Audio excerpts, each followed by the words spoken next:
So, let me ask you something. What if I told you that one guy, just one person, managed to pull off the biggest financial scam in human history? We are not talking millions here. We are talking about $65 billion, and he did it right under everyone's noses for at least 20 years. This is the story of Bernie Madoff. And trust me, this is not just another story about some crooked Wall Street guy. This is about how a respected chairman of NASDAQ, someone who literally helped build the technology that the stock market runs on today, turned out to be running the world's biggest con job. And here is what makes it even crazier. People actually begged him to take their money. Let's rewind to 1960. Bernie Madoff was just 22 years old, fresh out of college with a degree in political science.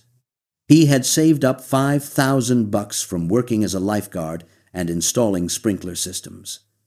That is it, $5,000. His father-in-law loaned him another $50,000, and boom! Bernard L. Madoff Investment Securities was born. Now, Bernie was not born into wealth or anything like that. He grew up in Queens, New York, in a pretty average Jewish neighborhood. His dad was a plumber, his mom was a homemaker. They actually tried getting into the securities business themselves in the 60s, but it did not work out.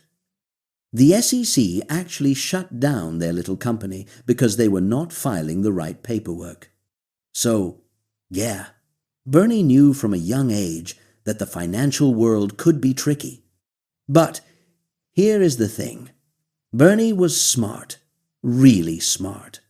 In the beginning, he was trading what they call penny stocks. These are super cheap stocks that most big-time brokers would not bother with. Back then, most trading happened on actual trading floors, with people yelling and waving papers around. But Bernie and his brother Peter saw something different. They built one of the first computerized trading systems.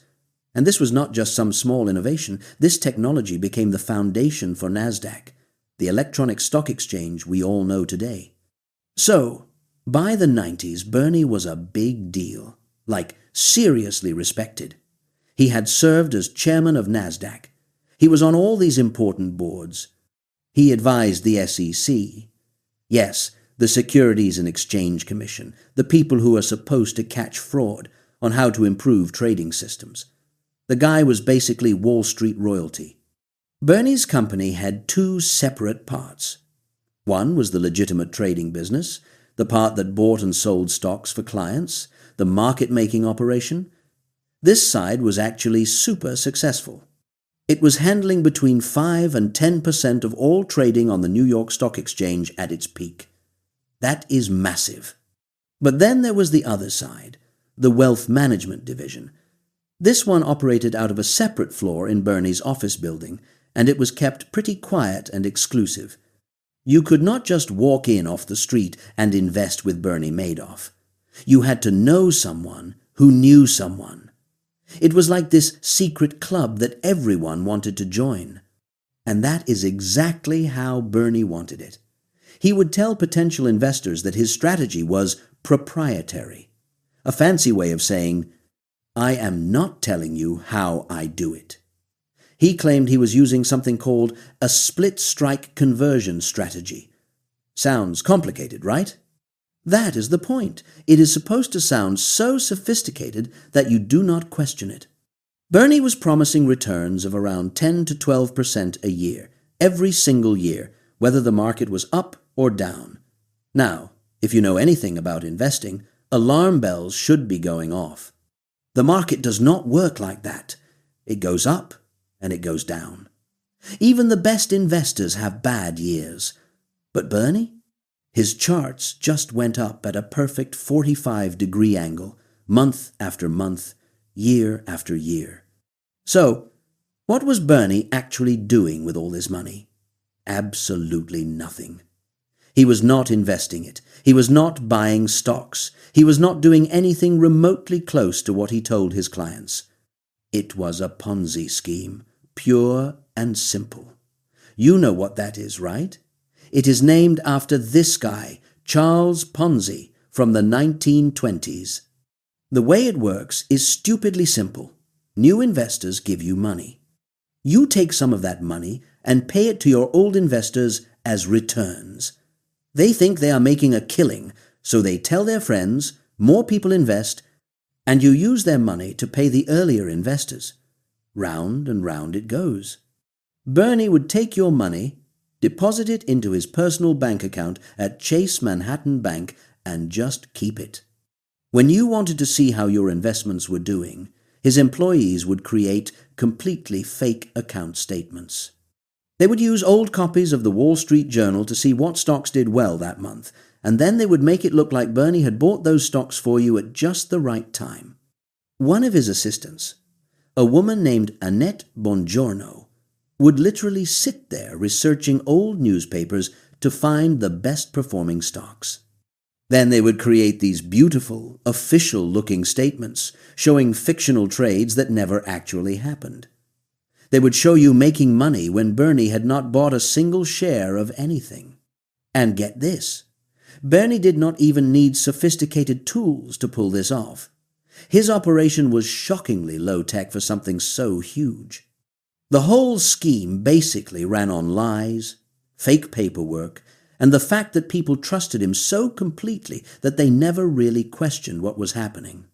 So, why did people fall for it?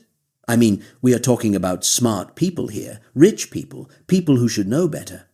First, there is Bernie's reputation. This was not some random guy calling you from a boiler room. This was the former chairman of NASDAQ. He was respected throughout the industry. His legitimate trading business was incredibly successful. Why would a guy who is already rich need to scam people? Second, the returns were not crazy. Bernie was not promising to triple your money overnight like some obvious scam. He was promising steady, reliable returns of 10 to 12%. It sounded too good to be true, but not so outrageous that people immediately dismissed it. Third, Bernie made it feel exclusive. He would sometimes turn people away, saying he was too busy or that he had already taken on too many clients. This made people want in even more. It is basic psychology. We want what we cannot have. Fourth, and this is huge, Bernie used what is called affinity fraud. He targeted his own community, wealthy Jewish families in New York and Florida. He joined their country clubs, donated to their charities, and became one of them. People invested because their friends had invested, and their friends' friends. It spread through these tight-knit networks of trust. And finally, people were making money, or at least they thought they were. When you checked your statements, you saw your account growing. When you wanted to withdraw some money, Bernie paid you. Everything looked perfect, so why would you question it? But here is the crazy part. People did question it, multiple people, for years. The biggest was this guy named Harry Markopolos. He is a financial analyst, and back in 1999, his boss asked him to look at Bernie's fund and see if they could replicate it. Markopolos looked at the numbers and figured out something was wrong in literally 5 minutes. 5 minutes. He looked at Bernie's performance chart and said, "Wait a second. This line goes up at a perfect 45-degree angle with almost no variation. That does not exist in finance. The market is volatile. Nobody can have returns this steady." Markopolos compared Bernie's supposed performance to a baseball player batting .966 for a season when elite players bat between .300 and .400. And nobody was calling him a cheat. So, what did Markopolos do? He went to the SEC.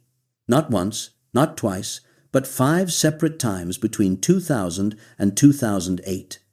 He gave them detailed reports. He outlined 30 red flags. He literally titled one memo, "The world's largest hedge fund is a fraud." And you know what happened? Nothing. The SEC basically ignored him. They would do some cursory investigation, talk to Bernie, and Bernie would smooth it over with his reputation and connections. One SEC official even ended up dating and eventually marrying Bernie's niece, Shana. So, yeah, that probably did not help. Major Wall Street firms were suspicious too. Several refused to do business with Bernie because his returns did not make sense. In 2001, a financial magazine called Barron's published an article questioning how Bernie could be delivering his returns. They basically called him out, but it did not matter. People kept investing. There were other warning signs that should have been obvious. Bernie's auditor was this tiny firm in a strip mall with only 3 employees. Think about that. Bernie was supposedly managing billions of dollars, and his auditor was some no-name operation nobody had heard of. Big accounting firms like KPMG or PricewaterhouseCoopers would not touch him. But the biggest red flag?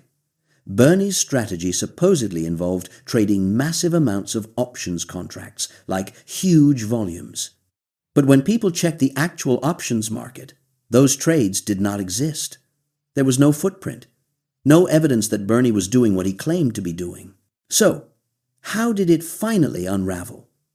It wasn't because of the SEC, it wasn't because of Harry Markopolos, it was because of the 2008 financial crisis. See, Ponzi schemes can keep going as long as new money keeps coming in and old investors don't all ask for their money back at once. But in 2008, the entire global economy crashed. The housing market collapsed. Banks were failing. People were losing their jobs and their homes. Suddenly, Bernie's investors needed their money, like really needed it. They weren't just taking out their profits anymore. They were pulling out everything. In the fall of 2008, investors tried to withdraw about $7 billion from Bernie's fund. And Bernie didn't have it, because it was never there to begin with. By early December 2008, Bernie knew it was over. On December 10th, he called his sons, Mark and Andrew, into his apartment. These are his own kids, who worked for him at the legitimate trading side of the business. And he told them everything. He confessed that the wealth management business was one big lie. He told them it was a Ponzi scheme. He'd been paying old investors with new investors' money. He said he had maybe a couple of $100 million left, but he owed about $50 billion. Bernie asked his sons to give him 24 hours to get his affairs in order before they went to the authorities. But Mark and Andrew didn't wait. They couldn't. They went straight to their lawyers, who contacted the SEC and the FBI. The next morning, December 11th, 2008, 2 FBI agents showed up at Bernie's apartment. He was still in his bathrobe. They asked him if there was an innocent explanation for what they'd heard. Bernie said, "There is no innocent explanation." And just like that, the biggest Ponzi scheme in history was exposed. The fallout was absolutely catastrophic. We're talking about thousands of people who lost everything. There were the celebrities. Steven Spielberg's charity lost millions. Kevin Bacon and his wife, Kyra Sedgwick, lost a significant amount. John Malkovich lost $2 million. Sandy Koufax, the baseball legend. Larry King. Zsa Zsa Gabor. The list goes on and on. But those celebrity victims? They had other income. They could recover. The real tragedy was the ordinary people who'd invested their entire retirement savings with Bernie. The Elie Wiesel Foundation for Humanity, run by the famous Holocaust survivor and author, lost its entire endowment. $15 million gone. Wiesel himself said he lost his personal life savings too. A man who survived the Holocaust, who'd spent his life teaching about humanity and justice, was wiped out by this fraud. Charities were devastated. Schools lost their endowments. Retirees who'd saved their whole lives found out they had nothing. Some people committed suicide. A British soldier who'd lost a hand in Afghanistan and dedicated his life to humanitarian work shot himself when he realized he'd lost everything. A French banker named René Thierry Magon de la Ville-Huchet had invested over $1 billion of his client's aristocratic money with Madoff. When he found out it was gone, he took sleeping pills, then used a box cutter to slit his wrists. He was found dead in his office. And it wasn't just wealthy Americans. This was global. People in 136 countries lost money, pension funds in Korea, banks in Spain, Scotland, Austria, Japan, Switzerland, France, and Italy. The reach was unbelievable. The total fake account statements showed $65 billion in holdings. But the actual cash that people had invested, the money that was really lost, was about $19 billion. That's still an incomprehensible amount of money to just vanish.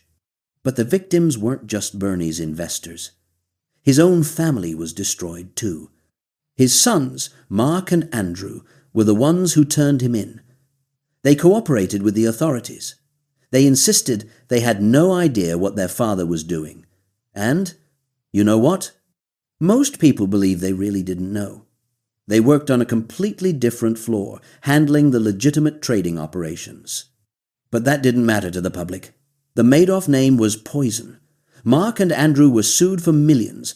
The media harassed them constantly. People accused them of being in on it, of having to know what was going on. Mark couldn't handle it. On December 11th, 2010, exactly 2 years to the day after his father's arrest, he hung himself in his Manhattan apartment. He was 46 years old. His 2-year-old son was asleep in the next room. Just before he died, Mark sent an email to his wife, who was at Disney World with their daughter. The subject line was just one word: help. The body said, "Please send someone to take care of Nick." That was his little boy's name. Mark had tried to kill himself once before in 2009. He'd left a note for his father that said, "Now you know how you have destroyed the lives of your sons by your life of deceit."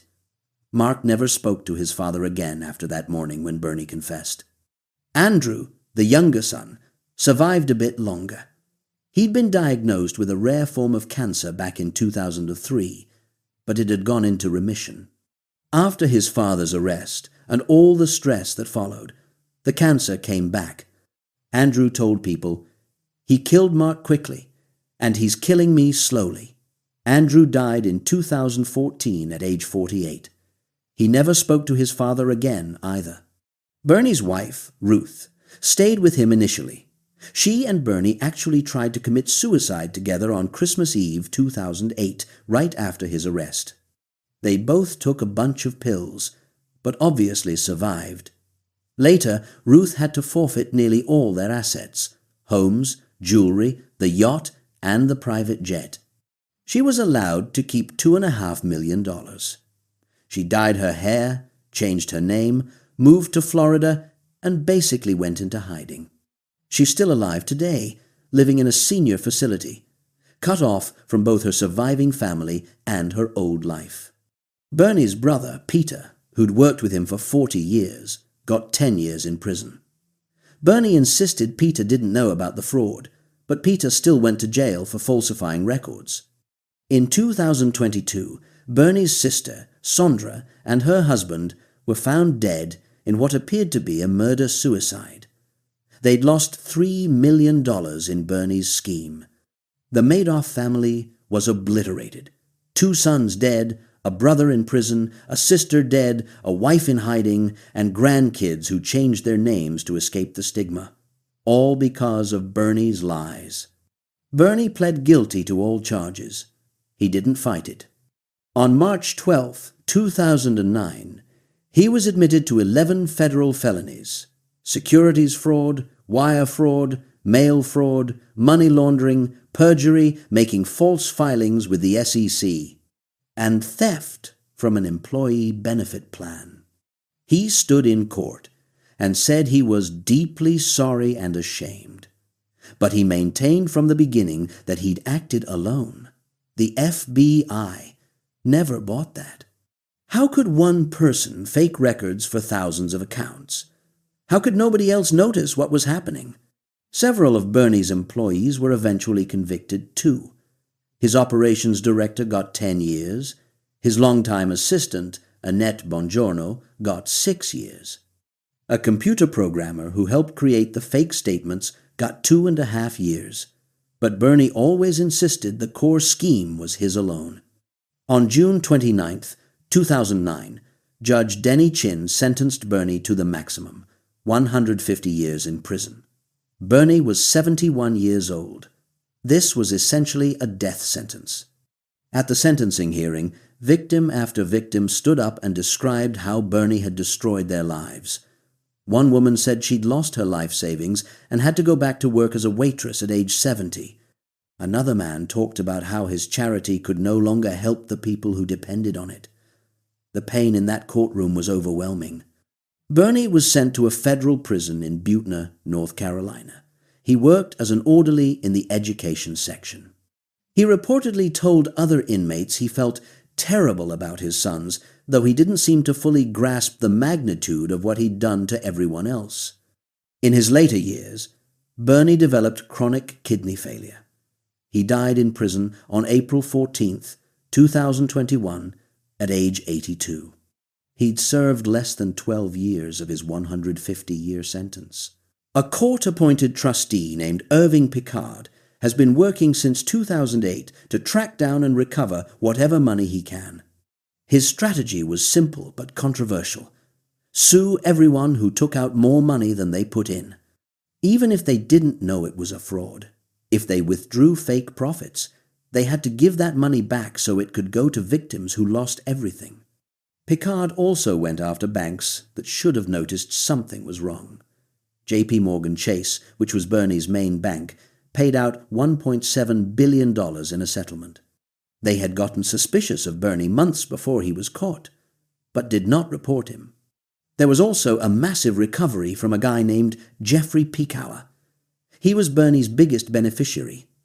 He had withdrawn billions more than he had invested. After Piekauer died, his estate agreed to forfeit $2.2 billion, the largest single forfeiture in history.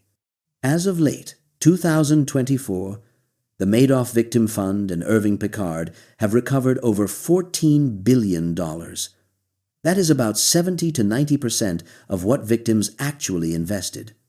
For a Ponzi scheme, that is unprecedented. Usually, victims get back somewhere between 5 and 30%, if anything. Tens of thousands of victims have received compensation. Many have gotten nearly all their principal back. It has taken years, and it will never make up for the emotional toll or the stress and suffering. But at least it is something. So here is the question everyone asks. Why? Why did Bernie Madoff do this? And that is the thing nobody really knows. Bernie himself gave different answers over the years. Sometimes he claimed the scheme started in the 1990s. Some employees said it went back to the 1970s. He might have been running some version of this fraud for 30 or 40 years. But here is what makes it so confusing. Bernie did not need to do this. His legitimate trading business was wildly successful. He was making a fortune legally. He and his family were already wealthy, respected, and powerful. He had everything. Some psychologists think it was about ego. Bernie loved being seen as a genius. He loved the exclusivity, the way people begged him to manage their money. Maybe at some point he could not deliver the returns he had promised. So he started faking them, and then he could not stop because his reputation depended on it. Others think it might have started small. Maybe he had one bad year and faked the numbers to save face. Then it snowballed. Once you start lying, you have to keep lying to cover up the first lie. And then you are trapped. There is also a theory that Bernie was just a sociopath who did not really care about other people. He saw an opportunity to take money and live a lavish lifestyle, and he took it. The fact that he destroyed thousands of lives just did not register emotionally for him. In prison, Bernie gave a few interviews where he tried to rationalize it. He would say things like his investors were greedy too, or that they should have known the returns were too good to be true. He tried to spread the blame around. But at the end of the day, Bernie Madoff made a choice every single day for decades to keep lying, keep stealing, and keep destroying people's lives. So what can we take away from all this? Because Bernie Madoff's scheme was not just about one bad guy. It exposed massive failures throughout the system. First, the SEC completely dropped the ball. They were warned over and over by Harry Markopolos and others, but they did not follow up properly. Some investigators at the SEC did not even understand basic financial concepts well enough to catch Bernie's lies. After the scandal, the SEC had to massively reform how it handles whistleblower complaints.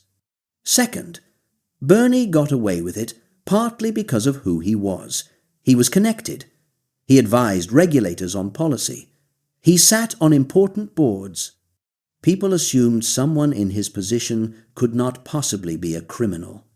That is dangerous thinking. Fraud does not care about reputation or status. Third, too many investors put all their eggs in one basket. Some people had their entire life savings with Bernie. Others had their charity's complete endowment with him. Diversification exists for a reason. Never put everything in one place, no matter how trustworthy it seems. Fourth, if something seems too good to be true, it probably is.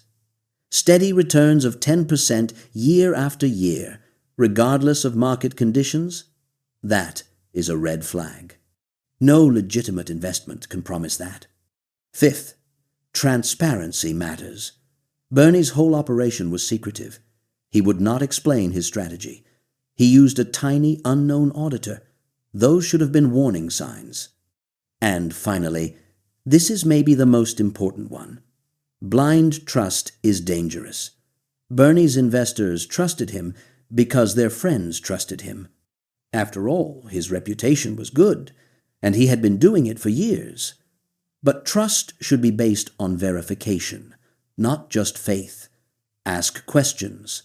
Demand transparency. Do not invest in something you do not understand, no matter who is running it. The Madoff scandal fundamentally changed how people think about investing. It led to new regulations, better whistleblower protections, and more oversight of investment advisors. The Dodd-Frank Act, which reformed Wall Street after the 2008 financial crisis, was partly inspired by failures exposed by Bernie's scheme. Harry Markopolos, the whistleblower who tried so hard to expose Bernie, wrote a book called No One Would Listen. He now works as a forensic accounting analyst, helping lawyers catch fraud. He has become a champion for whistleblower protections. Bernie's legitimate trading technology, ironically, is still in use today. NASDAQ still runs on systems developed from the innovations he pioneered. So even though the man was a criminal, his legitimate contributions to electronic trading had a lasting positive impact. As for Bernie's victims, many are still recovering emotionally, even if they got money back. Some will never fully recover. The trauma of having your entire life savings stolen, of realizing you were fooled, of losing that security that stays with people. Bernie Madoff's story is more than just a tale of fraud. It is a warning about human nature, our tendency to trust authority, to believe what we want to believe, and to ignore red flags when something seems to be working out for us. It is about how someone can be two things at once: a legitimate innovator who helped create modern stock trading, and a sociopathic criminal who destroyed thousands of lives without apparent remorse. It is about how systems can fail when people trust titles and reputations more than they trust evidence and basic math. And ultimately, it is a reminder that financial literacy matters. Understanding how investments actually work, knowing what questions to ask, and being skeptical of promises that sound too good, these things could have saved a lot of people a lot of pain. Bernie Madoff died in prison almost 4 years ago now. His scheme is over. But the lessons from his fraud? those are going to echo through the financial world for generations. Because the next Bernie Madoff is out there somewhere. Maybe not running a $65 billion scam, but running something. And the only way we stop them is by being smarter, more skeptical, and more willing to ask the hard questions, even when someone seems trustworthy. Do not be the person who invests because everyone else is doing it. Do not be the person who trusts blindly. Be the person who asks, how does this actually work? Be the Harry Markopolos who does the math and calls bullshit when something does not add up. Because at the end of the day, Bernie Madoff's scheme worked for one reason. People wanted to believe. They wanted to believe they had found the secret to easy wealth. They wanted to believe Bernie was a genius. They wanted to believe they were special for being let into his exclusive club. But there are no secrets to easy wealth. There are no geniuses who can beat the market year after year without fail. And exclusive does not mean legitimate. The biggest con Bernie Madoff ever pulled was not the fake trades or the fabricated statements. It was convincing people that he was someone worth believing in. And thousands of people paid the price for that belief. So, yeah. That is the story of how one man ran a $65 billion Ponzi scheme for 2 decades and destroyed countless lives in the process. It is a story about greed, trust, failure, and the very human tendency to see what we want to see instead of what is really there. Stay skeptical out there.